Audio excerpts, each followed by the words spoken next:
funny thing happened on the way to recovery from my husband's porn addiction. I discovered I was an addict too. I needed to figure out the roots of these addictions. You know, as you and I attempt to deal with our pain, we often reach for simple, quick, and easy solutions. Things like a pill, alcohol, shopping, sugar, sex, busyness. I'm sure you can come up with a few more.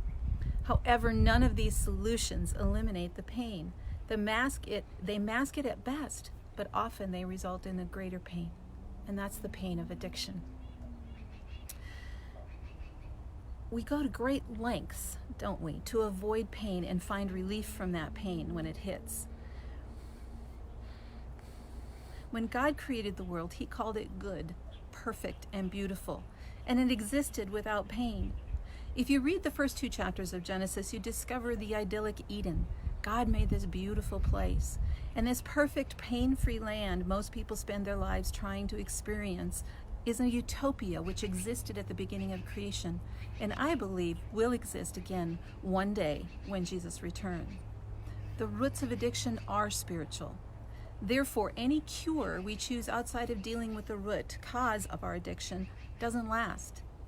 Rabbi Taub states, addicts are people who, for whatever reason, are unsettled in their core and cannot handle the business of life without maintaining a continual and acute awareness of the divine. The real problem that lies at the core of addiction is that addicts are people who are in dire need of a relationship with God, but are able to substitute fulfilling this need with a behavior that is essentially self-destructive. Really, the drug of choice becomes the addict's God. Addiction is idol worship in the most fundamental sense of the term, turning to something other than God to do what only God can do for you. I believe Rabbi Taub is correct. Addiction's spiritual roots equal idol worship. There are 3 things that as we were in recovery we discovered. There were 3 lies that the accuser wanted us to believe. And the first one was that you are worthless. That if you can be tossed aside and thrown away, then what would make you think you have anything of value? And that's what the accuser wants us to say. But here's the truth. God says He loves us with an everlasting love. The greatest demonstration of love was Jesus' birth, death, and resurrection. In fact, one of His last words on the cross was a declaration of His love for you and me. He said, "Father, forgive them, for they don't know what they're doing." Only God could love big enough to die for the entire human race. And sometimes you get planes flying overhead when you're doing live video. You know, you and I, you and me, were unconditionally loved by our Creator God. The second lie that the enemy tries to tell us is that you feel shame. You know, following on the heels of being unlovable, shame powerfully isolates a person. Underneath the shame is the lie. If you knew who I really was, you'd reject me. The enemy of our souls loves to use this one repeatedly. He's not really that creative. As a human, you make mistakes, as everyone does. Yet if you live with shame, each mistake gets magnified. You hear lies like, "See, you're so stupid. You can't be trusted because you always mess things up.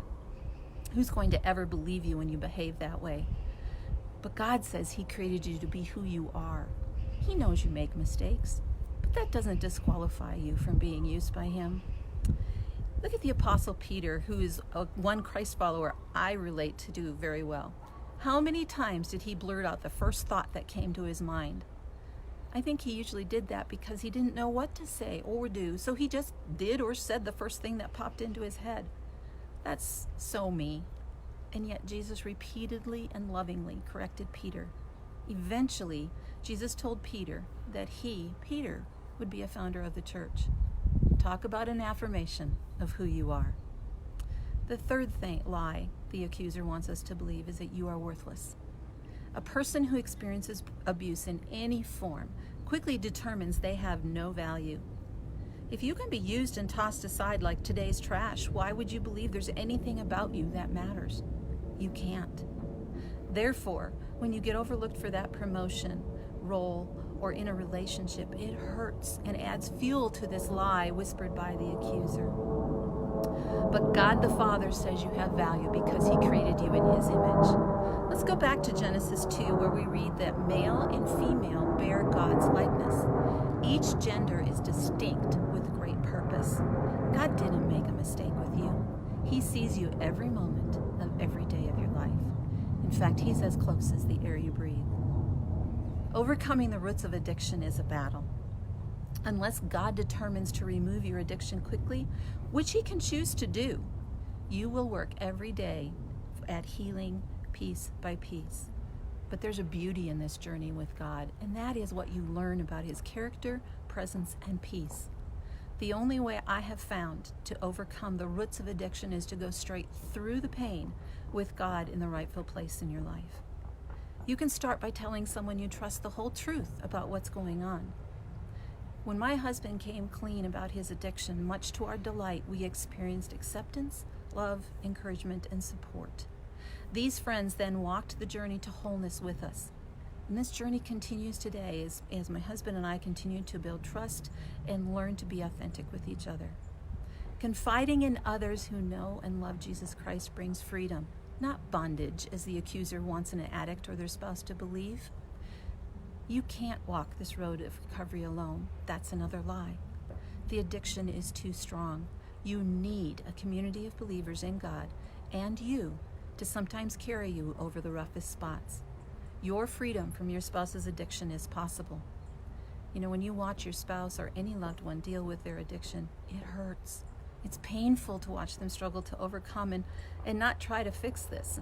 And that's a big lesson I learned in my recovery. If you need someone to talk to, I'd love to be there for you. You can hop over to KirstenDSamuel.com, and that's KIRSTEN, D as in Diane, Samuel.com, and click that big blue button on the top of the page. You could also send me a direct message or email me at Kirsten, KIRSTEN, at KirstenDSamuel.com. Until next time.